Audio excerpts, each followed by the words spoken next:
తాకట్టులో ఉన్న బంగారాన్ని విడిపించి ఆ రోజు ఆన్లైన్ ధరకే కొంటుంది కొమ్మూరి గోల్డ్. వాగర్థావివ సంపృక్తౌ వాగర్థ ప్రతిపత్తయే జగతః పితరౌ వందే పార్వతీ పరమేశ్వరౌ. ఆదిత్యాయ చ సోమాయ మంగళాయ బుధాయ చ గురుశుక్ర శనిభ్యశ్చ రాహవే కేతవే నమః. శృంగేరి జగద్గురు పీఠాధిపతులకి, కంచి పీఠాధిపతులకి నమస్కారములు తెలియచేసుకుంటూ కార్యక్రమాన్ని ప్రారంభిద్దాం. ఈరోజు మనం చర్చించుకునేటువంటి అంశము ఏప్రిల్ 30వ తారీఖు వైశాఖ శుద్ధ చతుర్దశి నృసింహ జయంతి, అనగా నరసింహస్వామి వారి జయంతి. ఈ కార్యక్రమంలో మనం విశేషంగా స్వామివారి జయంతి ఉత్సవాన్ని ఏ విధంగా జరుపుకోవాలి, ఏ విధంగా పూజ చేసుకోవాలి, ఏ విధమైనటువంటి కార్యక్రమం నిర్వర్తించుకోవాలి, దానాది కార్యక్రమాలు, ముఖ్యంగా ఇంట్లో నరదృష్టి, నరఘోష, కుటుంబ సభ్యుల జీవితాలలో శత్రుబాధ తొలగాలంటే ఇంటి గడప దగ్గర మనం ఏ సమయంలో ఏ విధమైనటువంటి చిన్నపాటి కార్యక్రమం చేయాలో సవివరముగా, క్లుప్తముగా తెలుసుకునే ప్రయత్నం చేద్దాం. ఏప్రిల్ 30వ తారీఖు రోజున నరసింహస్వామి జయంతి కాబట్టి ఈ రోజున వీక్షించేటువంటి మన సుమన్ టీవీ ప్రేక్షకులందరూ కూడా ఎవరి జాతకంలోనైతే ప్రధానంగా కుజదోషము కానీ, లేదా వివాహం కాక ఇబ్బంది పడుతున్నటువంటి అబ్బాయిలు అమ్మాయిలకి కానీ, అన్నిటికంటే ముఖ్యంగా రుణగ్రస్తులు రుణాన్ని తీర్చుకునే అవకాశం లభించాలి అంటే ఏం చేయాలి అంటే, దీంట్లో చాలా రెండు రకాలుగా ఉంటుంది. రుణగ్రస్తులు అనే విషయానికి వచ్చేటప్పుడు మనం ఎవరికైనా డబ్బిస్తే అవి తిరిగి రాకపోయినా, లేదా మనం ఎవరి దగ్గరైనా అప్పు తీసుకుంటే మనం తీర్చలేకపోతున్నా, అన్నిటికంటే ముఖ్యంగా ఈ రోజున ప్రతి వ్యక్తి యొక్క జీవితంలో ఎక్కడో చోట రుణం చేయాల్సినటువంటి, ముఖ్యంగా బ్యాంకు నుంచి లోన్స్ శాంక్షన్ కావు.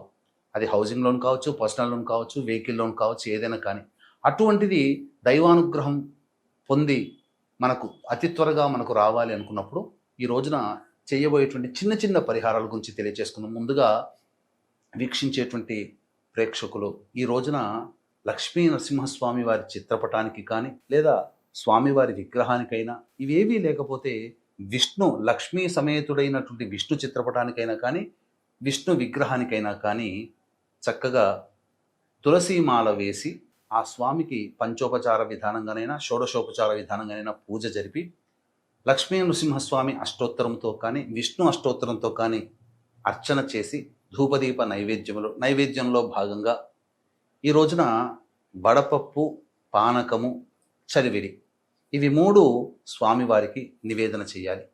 అభిషేకం చేసేటప్పుడు ఆవు పాలు, ముఖ్యముగా తేనెతో ఆ స్వామికి అభిషేకం జరిపించాలి.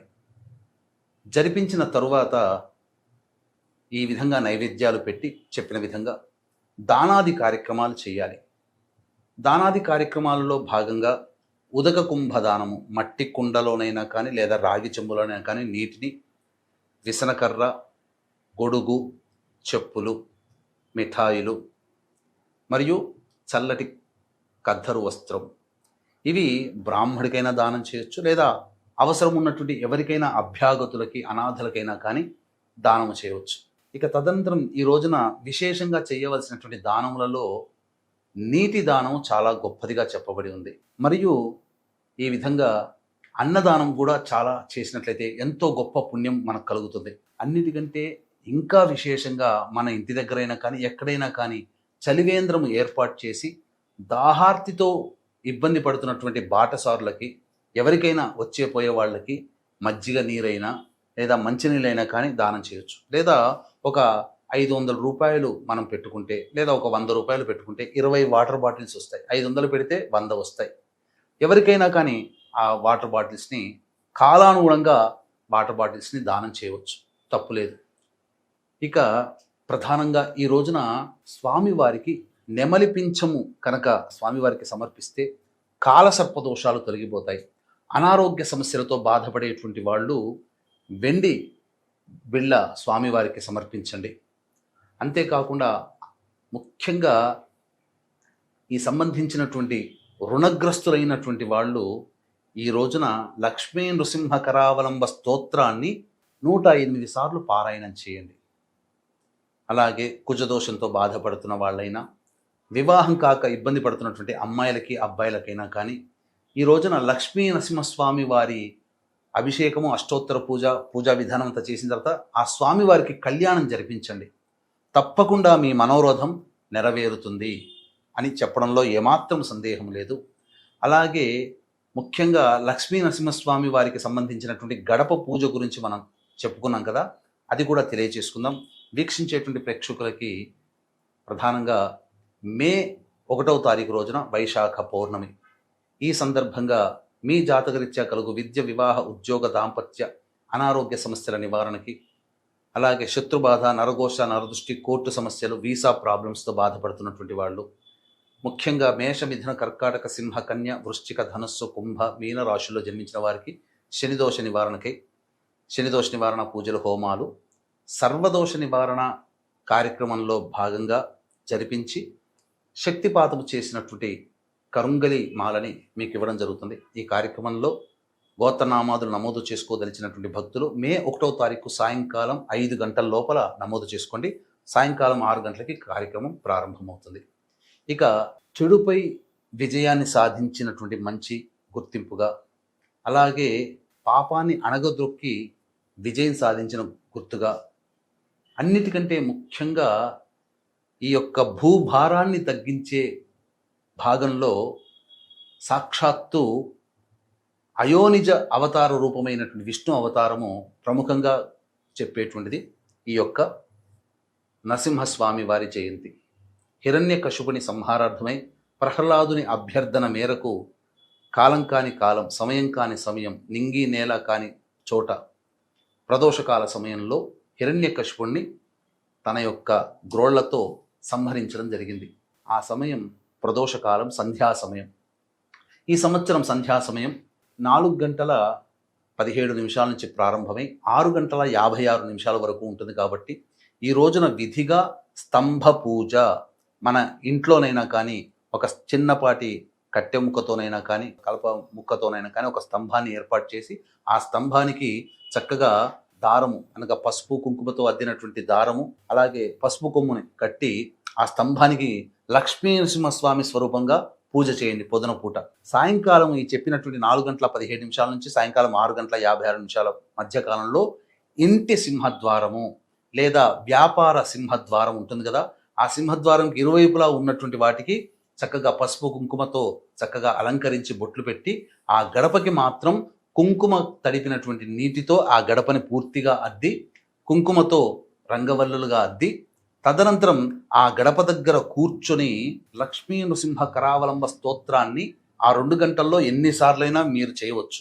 ఒక 11 సార్లు లక్ష్మీ నృసింహ కరావలంబ స్తోత్రాన్ని పారాయణం చేసి, తదనంతరం ఇప్పుడు చెప్పుకోబోయేటువంటి మంత్రాన్ని గనక 1008 సార్లు గనక పఠించినట్లయితే ఇంట్లో ఉన్నటువంటి నరదోష, నరదృష్టి, శత్రుబాధలు, ప్రయోగ బాధలు, వ్యాపార స్థలంలో చేసిన ఆ ప్రయోగ బాధలు అవన్నీ కూడాను తొలగిపోతాయని చెప్పడంలో ఏమాత్రం సందేహం లేదు. ఆ మంత్రము ఓం వజ్ర నఖాయ విద్మహే తీష్ణ దంగుస్ట్రాయ ధీమహి తన్నో నారసింహ ప్రచోదయాత్, లేదా ఓం నమో నారసింహాయ నమః.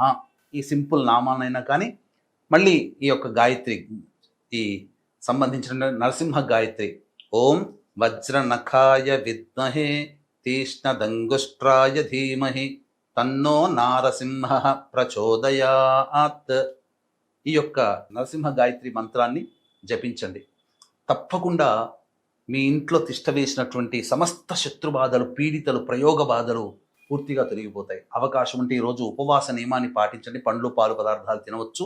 సాయంకాలం ఈ పూజ చేసి తదనంతరం లక్ష్మీ నరసింహస్వామి దేవాలయాన్ని కానీ, విష్ణు దేవాలయాన్ని కానీ సందర్శించుకొని అర్చనాది కార్యక్రమాలు జరిపించుకొని నక్షత్ర మండలంలో చంద్రుణ్ణి చూసి అప్పుడు మీరు భోజనం చేయండి. తప్పకుండా ఈ చెప్పబడినటువంటి విధానంగా మీ మనోరథం నెరవేరుతుంది. అలాగే వైశాఖ పౌర్ణమి సందర్భంగా సాయంకాలం 6 గంటలకి మన పీఠమాధ్వర్యంలో జరిగే సర్వదోష నివారణ పూజల హోమాల్లో కూడా మీరు మే 1వ తారీఖు సాయంకాలం 5 గంటలకి లోపల నమోదు చేసుకొని శక్తిపాతం చేసినటువంటి కరుంగలిమాలని పొందవచ్చు. ఈ విధంగా ఆచరించడం ద్వారా ఆ నరసింహస్వామి యొక్క అనుగ్రహాన్ని మీరు పొందుతారు. ఎందుకనంటే ఆపద సమయంలో, శరీరం తగలబడుతున్నటువంటి సమయంలో సాక్షాత్తు ఆదిశంకరాచార్య వారి నోటి నుంచి జాలువారినది లక్ష్మీ నరసింహ కరావలంబ స్తోత్రం.